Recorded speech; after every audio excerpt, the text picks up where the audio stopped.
شروع اللہ کا نام لے کر جو بڑا مہربان نہایت رحم والا ہے۔ سب تعریف اللہ ہی کو ہے جس نے اپنے محبوب بندے محمد صلی اللہ علیہ وآلہ وسلم پر یہ کتاب نازل کی اور اس میں کسی طرح کی کجی اور پیچیدگی نہ رکھی، بلکہ سیدھی اور سلیس اتاری تاکہ لوگوں کو عذاب سخت سے جو اس کی طرف سے آنے والا ہے ڈرائے، اور مومنوں کو جو نیک عمل کرتے ہیں خوشخبری سنائے کہ ان کے لیے ان کے کاموں کا نیک بدلہ یعنی بہشت ہے جس میں وہ ہمیشہ رہیں گے، اور ان لوگوں کو بھی ڈرائے جو کہتے ہیں کہ اللہ نے کسی کو بیٹا بنا لیا ہے۔ ان کو اس بات کا کچھ بھی علم نہیں اور نہ ان کے باپ دادا ہی کو تھا۔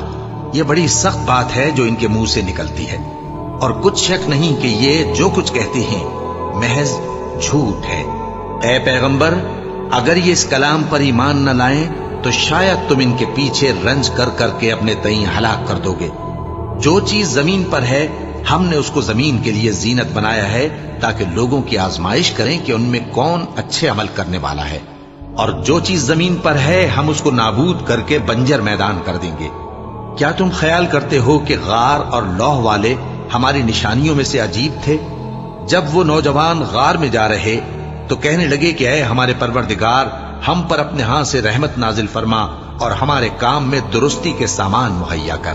تو ہم نے غار میں کئی سال تک ان کے کانوں پر نیند کا پردہ ڈالے رکھا، یعنی ان کو سلائے رکھا، پھر ان کو جگہ اٹھایا تاکہ معلوم کریں کہ جتنی مدت وہ غار میں رہے دونوں جماعتوں میں سے اس کی مقدار کس کو خوب یاد ہے۔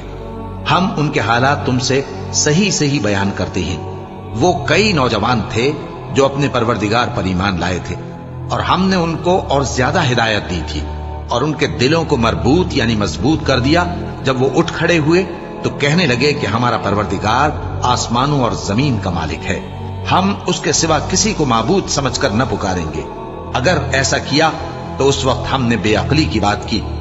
ان ہماری قوم کے لوگوں نے اس کے سوا اور معبود بنا رکھے ہیں، بھلا یہ ان کے معبود ہونے پر کوئی کھلی دلیل کیوں نہیں لاتے؟ تو اس سے زیادہ کون ظالم ہے جو اللہ پر جھوٹ باندھے؟ اور جب تم نے ان مشرکوں سے اور جن کی یہ اللہ کے سوا عبادت کرتے ہیں ان سے کنارہ کر لیا ہے تو غار میں چل رہو، تمہارا پروردگار تمہارے لیے اپنی رحمت وسیع کر دے گا اور تمہارے کاموں میں آسانی کے سامان مہیا کرے گا۔ اور جب سورج نکلے تو تم دیکھو کہ دھوپ ان کے غار سے داہنی طرف سمٹ جائے، اور جب غروب ہو تو ان سے بائیں طرف کترا جائے، اور وہ اس غار کے کشادہ حصے میں تھے۔ یہ اللہ کی نشانیوں میں سے ہیں، جس کو اللہ ہدایت دے وہ ہدایت یاب ہے، اور جس کو گمراہ رہنے دے تو تم اس کے لیے کوئی دوست راہ بتانے والا نہ پاؤ گے۔ اور تم ان کے متعلق خیال کرو کہ وہ جاگ رہے ہیں حالانکہ وہ سوتے ہیں، اور ہم ان کو دائیں اور بائیں کروٹ بدلاتے تھے، اور ان کا کتا چوکھٹ پر دونوں ہاتھ پھیلائے ہوئے تھا۔ اگر تم ان کو جھانک کر دیکھتے تو پیٹ پھیر کر بھاگ جاتے اور ان سے دہشت میں آ جاتے۔ اور اسی طرح ہم نے ان کو اٹھایا تاکہ آپس میں ایک دوسرے سے دریافت کریں۔ ایک کہنے والے نے کہا کہ تم یہاں کتنی مدت رہے؟ انہوں نے کہا کہ 1 دن یا اس سے بھی کم۔ انہوں نے کہا کہ جتنی مدت تم رہے ہو تمہارا پروردگار ہی اس کو خوب جانتا ہے، تو اپنے میں سے کسی کو یہ روپیہ دے کر شہر بھیجو، وہ دیکھے کہ نفیس کھانا کون سا ہے تو اس میں سے کھانا لے آئے، اور احتیاط سے آئے جائے اور تمہارا حال کسی کو نہ بتائے۔ اگر وہ تم پر دسترس پا لیں گے تو تمہیں سنسار کر دیں گے یا پھر اپنے مذہب میں داخل کر لیں گے، اور اس وقت تم کبھی فلاح نہیں پاؤ گے۔ اور اسی طرح ہم نے لوگوں کو ان کے حال سے خبردار کر دیا تاکہ وہ جانیں کہ اللہ کا وعدہ سچا ہے، اور یہ کہ قیامت جس کا وعدہ کیا جاتا ہے اس میں کچھ شک نہیں۔ اس وقت لوگ ان کے بارے میں باہم جھگڑنے لگے اور کہنے لگے کہ ان کے غار پر عمارت بنا دو۔ ان کا پروردگار ان کے حال سے خوب واقف ہے۔ جو لوگ ان کے معاملے میں غلبہ رکھتے تھے وہ کہنے لگے کہ ہم ان کے غار پر مسجد بنائیں گے۔ بعض لوگ اٹکل پچو کہیں گے کہ وہ 3 تھے اور چوتھا ان کا کتا تھا، اور بعض کہیں گے کہ وہ 5 تھے اور چھٹا ان کا کتا تھا، اور بعض کہیں گے کہ وہ 7 تھے اور 8واں ان کا کتا تھا۔ کہہ دو کہ میرا پروردگار ہی ان کے شمار سے خوب واقف ہے، ان کو جانتے بھی ہیں تو تھوڑے ہی لوگ جانتے ہیں۔ تو تم ان کے معاملے میں بحث نہ کرنا مگر سرسری سی بحث، اور نہ ان کے بارے میں ان میں سے کسی سے کچھ دریافت ہی کرنا، اور کسی کام کی نسبت نہ کہنا کہ میں اسے کل کر دوں گا، مگر انشاءاللہ کہہ کر، یعنی اگر اللہ چاہے تو کر دوں گا۔ اور جب اللہ کا نام لینا بھول جاؤ تو یاد آنے پر لے لو، اور کہہ دو کہ امید ہے کہ میرا پروردگار مجھے اس سے بھی زیادہ ہدایت کی باتیں بتائے۔ اور اصحاب کہف اپنے غار میں 9 پر 300 سال رہے۔ کہہ دو کہ جتنی مدت وہ رہے اسے اللہ ہی خوب جانتا ہے، اسی کو آسمانوں اور زمین کی پوشیدہ باتیں معلوم ہیں، وہ کیا خوب دیکھنے والا اور کیا خوب سننے والا ہے۔ اس کے سوا ان کا کوئی کارساز نہیں، اور نہ وہ اپنے حکم میں کسی کو شریک کرتا ہے۔ اور اپنے پروردگار کی کتاب کو جو تمہارے پاس بھیجی جاتی ہے پڑھتے رہا کرو، اس کی باتوں کو کوئی بدلنے والا نہیں، اور اس کے سوا تم کہیں پناہ بھی نہیں پاؤ گے۔ اور جو لوگ صبح و شام اپنے پروردگار کو پکارتے اور اس کی خوشنودی کے طالب ہیں، ان کے ساتھ صبر کرتے رہو، اور تمہاری نگاہیں ان میں سے گزر کر اور طرف نہ دوڑیں کہ تم دنیاوی زندگی کی رونقوں کے خواستگار ہو جاؤ۔ اور جس شخص کے دل کو ہم نے اپنی یاد سے غافل کر دیا ہے اور وہ اپنی خواہش کی پیروی کرتا ہے اور اس کا کام حد سے بڑھ گیا ہے، اس کا کہا نہ ماننا۔ اور کہہ دو کہ لوگو یہ قرآن تمہارے پروردگار کی طرف سے برحق ہے، تو جو چاہے ایمان لائے اور جو چاہے کافر رہے۔ ہم نے ظالموں کے لیے دوزخ کی آگ تیار کر رکھی ہے جس کی قناتیں ان کو گھیر رہی ہوں گی، اور اگر فریاد کریں گے تو ایسے کھولتے ہوئے پانی سے ان کی داد رسی کی جائے گی جو پگھلے ہوئے تانبے کی طرح گرم ہوگا، اور جو ان کے چہروں کو بھون ڈالے گا۔ ان کے پینے کا پانی بھی برا اور آرام گاہ بھی بری۔ اور جو ایمان لائے اور کام بھی نیک کرتے رہے تو ہم نیک کام کرنے والوں کا اجر ضائع نہیں کرتے۔ ایسے لوگوں کے لیے ہمیشہ رہنے کے باغ ہیں جن میں ان کے محلوں کے نیچے نہریں بہ رہی ہیں، ان کو وہاں سونے کے کنگن پہنائے جائیں گے، اور وہ باریک دیبا اور اطلس کے سبز کپڑے پہنا کریں گے، اور تختوں پر تکیے لگا کر بیٹھا کریں گے۔ کیا خوب بدلہ اور کیا خوب آرام گاہ ہے۔ اور ان سے 2 شخصوں کا حال بیان کرو جن میں سے ایک کو ہم نے انگور کے 2 باغ عنایت کیے تھے اور ان کے گردا گرد کھجوروں کے درخت لگا دیے تھے، اور ان کے درمیان کھیتی پیدا کر دی تھی۔ دونوں باغ کثرت سے پھل لاتے اور اس کی پیداوار میں کسی طرح کی کمی نہ ہوتی، اور دونوں میں ہم نے ایک نہر بھی جاری کر رکھی تھی، اور اس طرح اس شخص کو ان کی پیداوار ملتی رہتی تھی۔ تو ایک دن جبکہ وہ اپنے دوست سے باتیں کر رہا تھا، کہنے لگا کہ میں تم سے مال و دولت میں بھی زیادہ ہوں اور جتھے اور جماعت کے لحاظ سے بھی زیادہ عزت والا ہوں۔ اور ایسی شیخیوں سے اپنے حق میں ظلم کرتا ہوا اپنے باغ میں داخل ہوا۔ کہنے لگا کہ میں نہیں خیال کرتا کہ یہ باغ کبھی تباہ ہو، اور نہ خیال کرتا ہوں کہ قیامت برپا ہو، اور اگر میں اپنے پروردگار کی طرف لوٹایا بھی جاؤں تو وہاں ضرور اس سے اچھی جگہ پاؤں گا۔ تو اس کا دوست جو اس سے گفتگو کر رہا تھا کہنے لگا کہ کیا تم اس ذات سے کفر کرتے ہو جس نے تم کو مٹی سے پیدا کیا، پھر نطفے سے، پھر تمہیں پورا آدمی بنایا؟ مگر میں تو یہ کہتا ہوں کہ اللہ ہی میرا پروردگار ہے، اور میں اپنے پروردگار کے ساتھ کسی کو شریک نہیں کرتا۔ اور جب تم اپنے باغ میں داخل ہوئے تو تم نے ماشاء اللہ لا قوت الا باللہ کیوں نہ کہا؟ اگر تم مجھے مال و اولاد میں اپنے سے کمتر دیکھتے ہو تو عجب نہیں کہ میرا پروردگار مجھے تمہارے باغ سے بہتر عطا فرمائے، اور تمہارے اس باغ پر آسمان سے آفت بھیج دے تو وہ صاف میدان ہو جائے، یا اس باغ کی نہر کا پانی گہرائی میں اتر جائے تو پھر تم اسے تلاش نہ کر سکو، اور اس کے میووں کو عذاب نے آ گھیرا اور وہ اپنی چھتریوں پر گر کر رہ گیا، تو جو مال اس نے اس پر خرچ کیا تھا اس پر حسرت سے ہاتھ ملنے لگا اور کہنے لگا کہ کاش میں اپنے پروردگار کے ساتھ کسی کو شریک نہ بناتا۔ اس وقت اللہ کے سوا کوئی جماعت اس کی مددگار نہ ہوئی اور نہ وہ بدلہ لے سکا۔ یہاں سے ثابت ہوا کہ حکومت سب اللہ کی ہے، جو معبود برحق ہے وہی بہترین ثواب عطا کرنے والا اور بہترین انجام لانے والا ہے۔ اور ان سے دنیا کی زندگی کی مثال بھی بیان کر دو کہ وہ ایسی ہے جیسے پانی جسے ہم نے آسمان سے برسایا تو اس کے ساتھ زمین کی پیداوار مل کر نکلی، پھر وہ چورا چورا ہو گئی کہ ہوائیں اسے اڑاتی پھرتی ہیں، اور اللہ تو ہر چیز پر قدرت رکھتا ہے۔ مال اور بیٹے تو دنیا کی زندگی کی رونق و زینت ہیں، اور نیکیاں جو باقی رہنے والی ہیں وہ ثواب کے لحاظ سے تمہارے پروردگار کے ہاں بہت اچھی اور امید کے لحاظ سے بہت بہتر ہیں۔ اور جس دن ہم پہاڑوں کو چلائیں گے اور تم زمین کو صاف میدان دیکھو گے اور ان لوگوں کو ہم جمع کر لیں گے تو ان میں سے کسی کو بھی نہیں چھوڑیں گے، اور سب تمہارے پروردگار کے سامنے صف باندھ کر لائے جائیں گے، تو ہم ان سے کہیں گے کہ جس طرح ہم نے تم کو پہلی بار پیدا کیا تھا اسی طرح آج تم ہمارے سامنے آئے، لیکن تم نے تو یہ خیال کر رکھا تھا کہ ہم نے تمہارے لیے قیامت کا کوئی وقت مقرر ہی نہیں کیا، اور اعمال کی کتاب کھول کر رکھی جائے گی تو تم گناہگاروں کو دیکھو گے کہ جو کچھ اس میں لکھا ہوگا اس سے ڈر رہے ہوں گے، اور کہیں گے ہائے شامت، یہ کیسی کتاب ہے کہ نہ چھوٹی بات کو چھوڑتی ہے نہ بڑی کو، کوئی بات بھی نہیں مگر اسے لکھ رکھا ہے، اور جو جو عمل کیے ہوں گے سب کو حاضر پائیں گے، اور تمہارا پروردگار کسی پر ظلم نہیں کرے گا۔ اور جب ہم نے فرشتوں کو حکم دیا کہ آدم کو سجدہ کرو تو سب نے سجدہ کیا مگر ابلیس نے نہ کیا، وہ جنات میں سے تھا تو اپنے پروردگار کے حکم سے باہر ہو گیا۔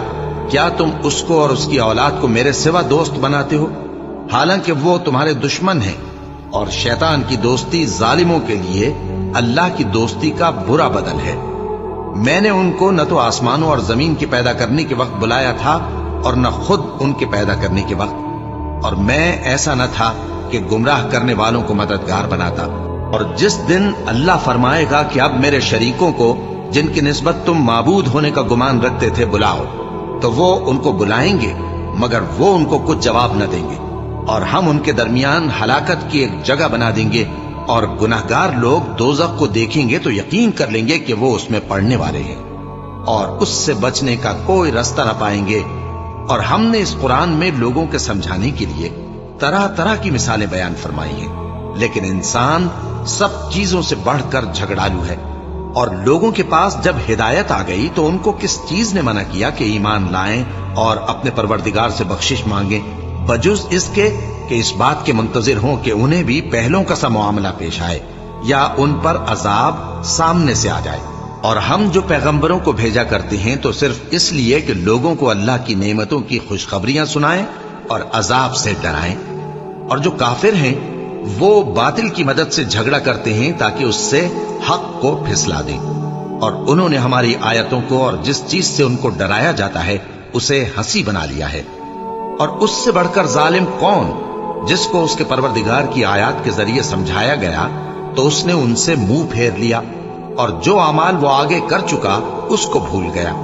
ہم نے ان کے دلوں پر پردے ڈال دیے کہ اسے سمجھ نہ سکیں، اور کانوں میں ثقل پیدا کر دیا ہے کہ سن نہ سکیں، اور اگر تم ان کو رستے کی طرف بلاؤ تو کبھی رستے پر نہ آئیں گے۔ اور تمہارا پروردگار بخشنے والا صاحب رحمت ہے۔ اگر وہ ان کے کرتوتوں پر ان کو پکڑنے لگے تو ان پر جھٹ عذاب بھیج دے، مگر ان کے لیے ایک وقت مقرر کر رکھا ہے کہ اس کے عذاب سے کوئی پناہ کی جگہ نہ پائیں گے۔ اور یہ بستیاں جو ویران پڑی ہیں، جب انہوں نے کفر کر کے ظلم کیا تو ہم نے ان کو تباہ کر دیا، اور ان کی تباہی کے لیے ایک وقت مقرر کر دیا تھا۔ اور جب موسیٰ نے اپنے شاگرد سے کہا کہ جب تک میں دو دریاؤں کے ملنے کی جگہ نہ پہنچ جاؤں ٹلنے کا نہیں، خاص صدیوں چلتا رہوں، پھر جب وہ دونوں ان دریاؤں کے سنگم پر پہنچے تو اپنی مچھلی بھول گئے، پھر اس مچھلی نے دریا میں سرنگ کی طرح اپنا راستہ بنا لیا۔ جب آگے چلے تو موسیٰ نے اپنے شاگرد سے کہا کہ ہمارا کھانا لاؤ، اس سفر سے ہم کو بہت تکان ہو گئی ہے۔ اس نے کہا کہ بھلا آپ نے دیکھا کہ جب ہم نے اس چٹان کے پاس آرام کیا تھا تو میں مچھلی وہیں بھول گیا، اور مجھے آپ سے اس کا ذکر کرنا شیطان نے بھلا دیا، اور اس مچھلی نے عجیب طرح سے دریا میں اپنا راستہ بنایا۔ موسیٰ نے کہا یہی تو وہ مقام ہے جسے ہم تلاش کرتے تھے۔ تو وہ اپنے پاؤں کے نشان دیکھتے دیکھتے لوٹ گئے۔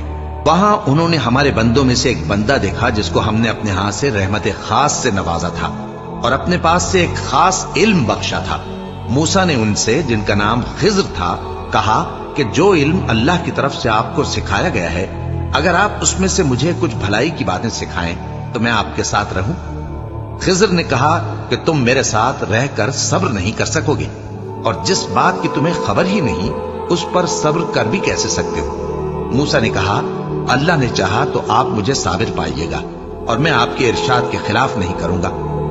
خضر نے کہا اگر تم میرے ساتھ رہنا چاہو تو شرط یہ ہے مجھ سے کوئی بات نہ پوچھنا جب تک میں خود اس کا ذکر تم سے نہ کروں۔ تو دونوں چل پڑے، یہاں تک کہ جب کشتی میں سوار ہوئے تو خضر نے کشتی کو پھاڑ ڈالا۔ موسیٰ نے کہا کیا آپ نے اس کو اس لیے پھاڑا ہے کہ سواروں کو غرق کر دی؟ یہ تو آپ نے بڑی عجیب بات کی۔ خضر نے کہا کیا میں نے نہیں کہا تھا کہ تم میرے ساتھ صبر نہ کر سکو گے؟ موسیٰ نے کہا کہ جو بھول مجھ سے ہوئی اس پر مواخذہ نہ کیجیے اور میرے معاملے میں مجھ پر مشکل نہ ڈالیے۔ پھر دونوں چلے، یہاں تک کہ رستے میں ایک لڑکا ملا تو خضر نے اسے مار ڈالا۔ موسیٰ نے کہا کہ آپ نے ایک بے گناہ شخص کو ناحق بغیر قصاص کے مار ڈالا، یہ تو آپ نے بری بات کی۔ خضر نے کہا کیا میں نے نہیں کہا تھا کہ تم سے میرے ساتھ صبر نہیں ہو سکے گا؟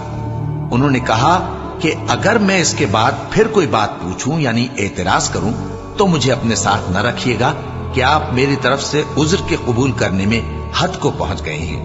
پھر دونوں چلے، یہاں تک کہ گاؤں والوں کے پاس پہنچے اور ان سے کھانا طلب کیا۔ انہوں نے ان کی ضیافت کرنے سے انکار کیا۔ پھر انہوں نے وہاں ایک دیوار دیکھی جو گرا چاہتی تھی تو خضر نے اس کو سیدھا کر دیا۔ موسیٰ نے کہا کہ اگر آپ چاہتے تو ان سے اس کا معاوضہ لے لیتے تاکہ کھانے کا کام چلتا۔ خضر نے کہا کہ اب مجھ میں اور تم میں علیحدگی، مگر جن باتوں پر تم صبر نہ کر سکے میں ان کا تمہیں بھید بتائے دیتا ہوں کہ وہ جو کشتی تھی غریب لوگوں کی تھی جو دریا میں محنت کر کے یعنی کشتیاں چلا کر گزارا کرتے تھے، اور ان کے سامنے کی طرف ایک بادشاہ تھا جو ہر اچھی کشتی کو زبردستی چھین لیتا تھا، تو میں نے چاہا کہ اسے عیبدار کر دوں تاکہ وہ اسے غصب نہ کر سکے۔ اور وہ جو لڑکا تھا اس کے ماں باپ دونوں مومن تھے، ہمیں اندیشہ ہوا کہ وہ بڑا ہو کر بد کردار ہوگا تو کہیں ان کو سرکشی اور کفر میں نہ پھنسا دے، تو ہم نے چاہا کہ ان کا پروردگار اس کی جگہ ان کو اور بچہ عطا فرمائے جو اخلاقی پاکیزگی میں بہتر اور محبت میں زیادہ قریب ہو۔ اور وہ جو دیوار تھی سو 2 یتیم لڑکوں کی تھی جو شہر میں رہتے تھے، اور اس کے نیچے ان کا خزانہ دفن تھا، اور ان کا باپ ایک نیک آدمی تھا۔ تو تمہارے پروردگار نے چاہا کہ وہ اپنی جوانی کو پہنچ جائیں اور پھر اپنا خزانہ نکالے۔ یہ تمہارے پروردگار کی مہربانی ہے، اور یہ کام میں نے اپنی طرف سے نہیں کیے، یہ ان باتوں کی حقیقت ہے جن پر تم صبر نہ کر سکے۔ اور تم سے ذوالقرنین کے بارے میں دریافت کرتے ہیں، کہہ دو کہ میں اس کا کسی قدر حال تمہیں پڑھ کر سناتا ہوں۔ ہم نے اس کو زمین میں بڑا اقتدار دیا تھا اور ہر طرح کا سامان اس کو عطا کیا تھا، تو اس نے ایک سفر کا سامان کیا، یہاں تک کہ جب سورج کے غروب ہونے کی جگہ پہنچا تو اسے ایسا پایا کہ ایک کیچڑ والے چشمے میں ڈوب رہا ہے، اور اس چشمے کے پاس ایک قوم دیکھی۔ ہم نے کہا ذوالقرنین تم ان کو خواہ تکلیف دو خواہ ان کے بارے میں بھلائی اختیار کرو، دونوں باتوں کی تم کو قدرت ہے۔ ذوالقرنین نے کہا کہ جو کفر و بدکرداری سے ظلم کرے گا اسے ہم سزا دیں گے، پھر وہ اپنے پروردگار کی طرف لوٹایا جائے گا تو وہ بھی اسے بڑا عذاب دے گا، اور جو ایمان لائے گا اور عمل نیک کرے گا اس کے لیے بہت اچھا بدلہ ہے، اور ہم اپنے معاملے میں اس سے نرم بات کہیں گے۔ پھر اس نے ایک اور سامان سفر کیا، یہاں تک کہ سورج کے طلوع ہونے کے مقام پر پہنچا تو دیکھا کہ وہ ایسے لوگوں پر طلوع ہوتا ہے جن کے لیے ہم نے دھوپ سے بچاؤ کی کوئی اوٹ نہیں بنائی تھی۔ حقیقت یوں ہی تھی، اور جو کچھ اس کے پاس تھا ہم کو سب کی خبر تھی۔ پھر اس نے ایک اور سفر کا سامان کیا، یہاں تک کہ 2 اونچے سیدھے پہاڑوں کے درمیان پہنچا تو دیکھا کہ ان کے اس طرف کچھ لوگ ہیں کہ بات کو سمجھ نہیں سکتے۔ ان لوگوں نے کہا کہ اے ذوالقرنین، یاجوج اور ماجوج اس علاقے میں فساد کرتے رہتے ہیں، بھلا ہم آپ کے لیے خرچ کا انتظام کر دیں کہ آپ ہمارے اور ان کے درمیان ایک دیوار کھینچ دیں۔ ذوالقرنین نے کہا کہ خرچ کا جو مقدور اللہ نے مجھے بخشا ہے وہ بہت اچھا ہے، تم مجھے قوت بازو سے مدد دو، میں تمہارے اور ان کے درمیان ایک مضبوط رکاوٹ بنا دوں گا۔ تم لوہے کے بڑے بڑے تختے میرے پاس لاؤ۔ چنانچہ کام جاری کر دیا گیا، یہاں تک کہ جب اس نے دونوں پہاڑوں کے درمیان کا حصہ برابر کر دیا اور کہا کہ اب اسے دھوکو، یہاں تک کہ جب اس کو دھونک دھونک کر آگ کر دیا تو کہا کہ اب میرے پاس تانبا لاؤ کہ اس پر پگھلا کر ڈال دو۔ پھر ان میں یہ قدرت نہ رہی کہ اس پر چڑھ سکیں، اور نہ یہ طاقت رہی کہ اس میں نقب لگا سکیں۔ بولا کہ یہ میرے پروردگار کی مہربانی ہے، پھر جب میرے پروردگار کا وعدہ آ پہنچے گا تو اس کو ڈھا کر ہموار کر دے گا، اور میرے پروردگار کا وعدہ سچا ہے۔ اس روز ہم ان کو چھوڑ دیں گے کہ روئے زمین پر پھیل کر ایک دوسرے میں گھس جائیں گے، اور سور پھونکا جائے گا تو ہم سب کو جمع کر لیں گے، اور اس روز ہم جہنم کو کافروں کے سامنے لائیں گے۔